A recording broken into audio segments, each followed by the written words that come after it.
যোৱা মাহত এটা গুৰুত্বপূৰ্ণ বৈঠকত এই কথা লৈ আলোচনা কৰা হ'ল যে কংগ্ৰেছ দল সাংগঠনিক ক্ষেত্ৰত আগতকৈ আৰু বেছি সবল হৈছে আৰু এতিয়া আমাৰ লক্ষ্য হ'ব লাগে যে আমি ৰাইজৰ ওচৰলৈ যাওঁ আৰু সেই কাৰণে যোৱা মাহত এটা মূল মন্ত্ৰ হিচাপে কংগ্ৰেছ দলে গ্ৰহণ কৰিলে ৰাইজৰ পদূলি ৰাইজৰ কংগ্ৰেছ এই মূল মন্ত্ৰ অনুসৰি যোৱা মাহৰ 30 তাৰিখে অসম প্ৰদেশ কংগ্ৰেছ আমাৰ মেডিকেল সেল যোগেদি আমি বিভিন্ন বাগানত গৈ চিকিৎসা শিবিৰ আয়োজন কৰিলো আৰু আজি 6 ডিসেম্বৰ পৰা ডিব্ৰুগড়ত নিৰ্বাচনী সমিতিৰ যোগেদি স্থানীয় জিলা কংগ্ৰেছ সমিতিৰ যোগেদি স্থানীয় নেতাসকলৰ যোগেদি আমি এই অঞ্চলৰ বিভিন্ন দল সংগঠন আৰু গণ্যমান্য ব্যক্তিসকলৰ লগত আলোচনা কৰি তেওঁলোকৰ সপোনৰ অসম আমি বুজিবলৈ শুনিবলৈ জানিবলৈ এটা মঞ্চ এটা পৰিস্থিতি আমি তৈয়াৰ কৰিছো আৰু এই মাহৰ শেষৰ ফালৰ পৰা আমাৰ দলৰ জ্যেষ্ঠসকল 5টা গোটত ভাগ হৈ অসমৰ চুকে কোণে উজনি নামনি ব্ৰহ্মপুত্ৰ বাৰাক কাৰ্বি আংলং এনচি হিলছত গৈ এটা যাত্ৰাৰ যোগেদি এই অঞ্চলৰ দুখীয়া দৰিদ্ৰ খেতিয়কসকল শ্ৰমিকসকল সৰু দোকানী এণ্টাৰপ্ৰেনৰ স্থানীয় ঠিকাদাৰৰ লগত আলোচনা কৰি পৰৱৰ্তী দিনত আমাৰ কংগ্ৰেছৰ নেতৃত্বৰ চৰকাৰ আহিলে কেনেদৰে আমাৰ চৰকাৰে কাম কৰিব তাৰ এটা পৰিকল্পনা সৃষ্টি কৰিবলৈ আগবাঢ়ি গৈছে এই একেখিনি কথা আমি যোৱা 12 নৱেম্বৰ তাৰিখে যেতিয়া আমাৰ বিভিন্ন ৰাজনৈতিক দল বিৰোধী দলৰ নেতাসকলৰ লগত আমাৰ বৈঠক অনুষ্ঠিত হৈছিল গুৱাহাটীত আমি একেখিনি কথা আমি পাতিছিল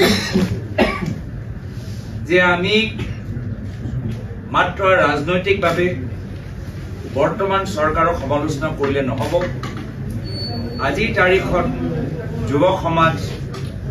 কৃষক সমাজ চৰকাৰী কৰ্মচাৰীসকল থলুৱা উদ্যোগপতিসকল বিভিন্ন জনগোষ্ঠী অনুচিত জাতি অনুচিত জনজাতি কিদৰে ভৱিষ্যত অসম হোৱাটো বিচাৰে তাৰ বাবে আমাৰ নিজৰ এটা পৰিকল্পনা থাকিব লাগে আৰু সেই কাৰণে এটা সিদ্ধান্ত লোৱা গ'ল যে এই মাহত ডিসেম্বৰ মাহত আমি প্ৰতিটো বিৰোধী দল আমি নিজৰ নিজৰ মাধ্যমত নিজৰ নিজৰ স্তৰত আমি ৰাইজৰ ওচৰত গৈ আমাৰ এটা পৰিকল্পনা আমি নিজৰ সৃষ্টি এটা কৰি আৰু পৰৱৰ্তী সময়ত জানুৱাৰী মাহত মই সেই মিটিঙত এটা প্ৰস্তাৱ এটা দিছিলোঁ যে জানুৱাৰী মাহত আমাৰ বিভিন্ন বিৰোধী দলৰ এটা কনভেনশ্যন হ'ব য'ত আমি নিজৰ সপোনৰ অসম নতুন বৰ অসমৰ দৃষ্টি আমি সেই বিৰোধী দলৰ কনভেনশ্যনত আমি প্ৰকাশ কৰিম কিন্তু তাৰ পূৰ্বে আমি ইতিমধ্যে এই মাহৰ ভিতৰত আমি বিভিন্ন স্তৰত গৈ আমি ৰাইজৰ পৰা তেওঁলোকৰ কথা আৰু পৰামৰ্শ শুনাটো যথেষ্ট গুৰুত্বপূৰ্ণ ভাবিছো আৰু এয়া হ'ল আমাৰ পৰম্পৰা এইটো আমাৰ কংগ্ৰেছ দলৰ বাবে নতুন সংকল্প নহয় যেতিয়া কেন্দ্ৰত কংগ্ৰেছৰ চৰকাৰ আছিল এতিয়া বিভিন্ন যে আইন ৰাইট টু ইনফৰমেশ্যনৰ পৰা Mahatma Gandhi national rural employment guarantee act food security act right to education land rehabilitation and একুইজিশ্যনৰ যি আইন আমি আনিছিলোঁ এই গোটেইবোৰ আইন আমাৰ কেন্দ্ৰ কংগ্ৰেছ নেতৃত্বই বিভিন্ন সামাজিক সংগঠনৰ লগত বুদ্ধিজীৱীসকলৰ লগত আলোচনা কৰিহে এনে ধৰণৰ ঐতিহাসিক আইন সদনৰ ভিতৰত আনিবলৈ সক্ষম হৈছে একেৰাহে অসমৰ ভিতৰত যেতিয়া প্ৰথমবাৰ বাবে 2001 চনত প্ৰায়তঃ তৰুণ গগৈদেৱৰ চৰকাৰ আহিছিল এই সময়তো যথেষ্ট আৰ্থিক সংকট দৰমহা দিবলৈ পইচা নাই আইনৰ স্থিতি কিমান বেয়া সকলোৱে মনত আছে আৰু সেই সময়তো কংগ্ৰেছ চৰকাৰে বিভিন্ন অসমৰ প্ৰতিনিধিসকলৰ লগত সামাজিক জীৱনৰ লগত জড়িত হৈ থকা বুদ্ধিজীৱীসকলৰ লগত আলোচনা কৰি এটা নক্সা তৈয়াৰ কৰিছে আৰু এই একে পৰম্পৰা আজিৰ তাৰিখত আমি ধৰি ৰাখিছোঁ যোৱা 20 বছৰত অসমৰ জনসাধাৰণ বিভিন্ন জগতত যথেষ্ট সফলতা লাভ কৰিলে কোনোবা অন্তঃৰাষ্ট্ৰীয় পৰ্যায়ত গৈ ভাল খেলুৱৈ হৈছে কোনোবা বেলেগ ৰাজ্যত গৈ ভাল উদ্যোগপতি হৈছে কোনোবাই মাজুলীত গৈ এটা ভাল শিক্ষা অনুষ্ঠান খুলিছে কোনোবাই মহিলাসকলৰ লগত লৈ তেওঁলোকক স্বাৱলম্বী কৰাৰ ক্ষেত্ৰত বহুত ভাল কাম কৰিছে আমাৰ অসমৰ থলুৱা মানুহৰ যি তেওঁলোকৰ জ্ঞান অভিজ্ঞতা আমি সেইখিনি লৈ এটা সামূহিক এটা পৰিকল্পনা এটা নক্সা এটা নতুন অসমৰ কল্পনা আমি কৰিবলৈ বিচাৰোঁ বৰ্তমানত সেই পৰিস্থিতি নাই বৰ্তমানত ৰাজতন্ত্ৰ চলি আছে দিছপুৰৰ ৰজা যি নিজৰ ইচ্ছা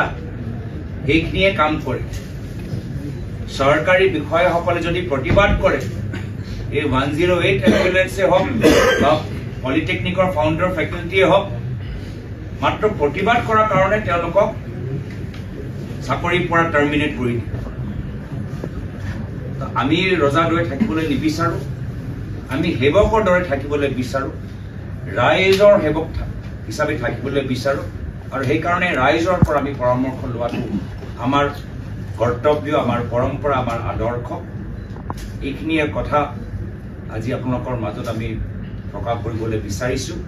এই ক্ষেত্ৰত বিশেষভাৱে দায়িত্ব এই যে